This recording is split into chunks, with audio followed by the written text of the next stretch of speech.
দেখেন, আমি একজন প্রবাসী, কিন্তু আমি একজন প্রবাসী হয়ে এরকম একটা প্রবাসীর ভিডিও দেখে নিজের মনকে আর স্থির রাখতে পারতেছি না। ঠিক আছে, আমাদের দেশে এগুলো কী হচ্ছে?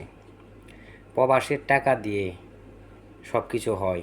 প্রবাসীদেরকে বলে টাকা পাঠানোর জন্য, কিন্তু তারপরে প্রবাসীদেরকে এভাবে এয়ারপোর্টের মধ্যে মারধর করে। হ্যাঁ, দেশে কি কোনো বিচার নাই?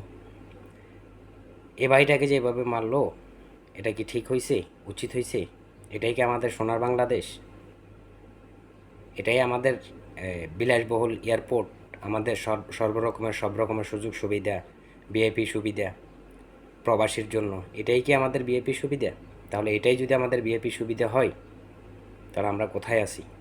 আমি একজন প্রবাসী হিসাবে আমি এই বাইটির সাথে যে অন্যায়গুলো হয়েছে সেগুলোর তীব্র নিন্দা ও প্রতিবাদ জানাচ্ছি।